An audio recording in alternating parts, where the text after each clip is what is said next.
Say hi to the YouTubers. Hi, YouTubers! This is Fragbox's mom.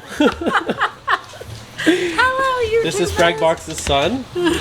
This is my younger brother. Hi, Reefers. Oh, you forgot to say something. Forgot to say what?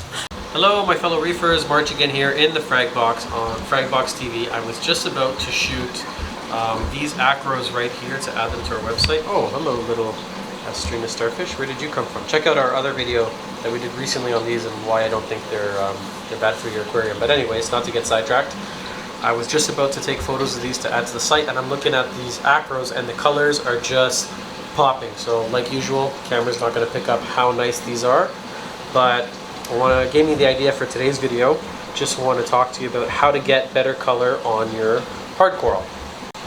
So to get the best color out of acro, to color them up, you've heard this, you've heard me say this in a lot of the other videos. The key to that is going to be consistency. So just keeping your levels within whatever range you choose. So for us, our alkalinity, what does best for us is 7.5, calcium of about 450, magnesium of about 1500, and salt levels of 1.026. When you keep your levels and your parameters stable, that's when you're going to get some of the best color out of not just Acropora and SPS like these ones here, but out of all corals. When they're happy and everything's stable, that's when they're really going to show off their best colors. What else can I say? On top of that, in order to get the best, the maximum color out of your SPS corals, you're going to want some strong light. So these guys are really light demanding, light loving corals. We keep them in our highest light level tank in the store.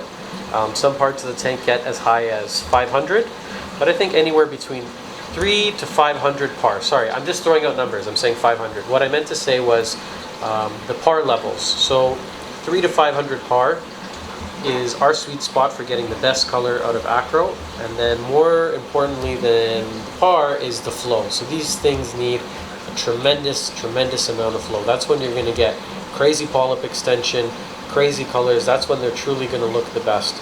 Like this really fuzzy, tenuous. I have the flow off right now just to shoot the video, but when it's on, you can barely see the body on this coral. It's just completely shaggy. So I think that's going to be the three most important. Feeding as well. You can feed your SPS corals. They do eat like other corals.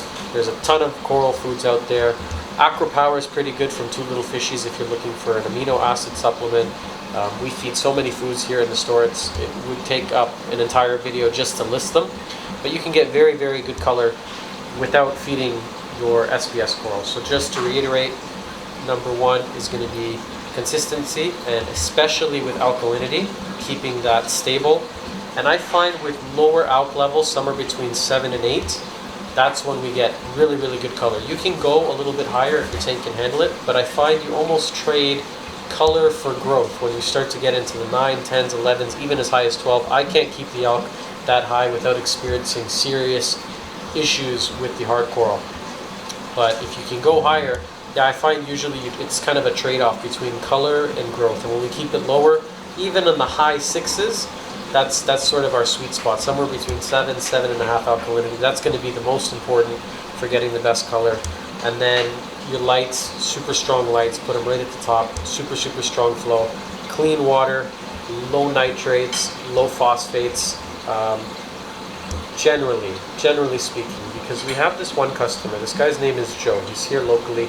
This guy will buy a frag like this off of us, and then in 6 months to a year, he's trading back in colonies. I don't know what kind of crack he's feeding the corals. We've tested his water, his nitrates are through the roof, his phosphates are through the roof, so there's more to it than just the nutrients. Our nitrates right now in the store are about 10. We were sitting at 0. Go back and watch the other video about acans. They were peeling and dying left, right, and center. We raised the nitrates by using ESV nitrate. Our tanks were too clean, so we actually started dosing this direct to the system. We've been able to bring up the nitrates to about 10. So I think somewhere between 2 and 10. You don't want your water too clean, actually. The acros will end up looking pale. They can starve under too low of nutrients, and they get very pale. They'll stay alive, but they look pale. They almost have this, what I call is a zeolite look to them. Some of the new reefers won't know what I'm talking about. You have to, it's kind of an older term. It's not as popular anymore, the zeolite products, but it was kind of like stressing out corals by having them pale, like adding, it's hard to explain. I'm not going to get into Zeovit in this video here. If you've been in the hobby for a long time, you'll know what I'm talking about. That Zeovit look, it looks kind of cool, but they're pale. Anyways, I think that's enough today on coloring up Acro. If you guys got any questions about these ones here, they're about to go on the site this evening. I was just about to photograph them. But any questions at all, you know we love talking about this stuff. I'm going to leave you today with this very, very beautiful blue baby Maxima clam. Actually, I don't know which one is nicer. Comment below. One on the left or one on the right. They're both crazy. Both really, really nice. I'm curious to see what you guys think.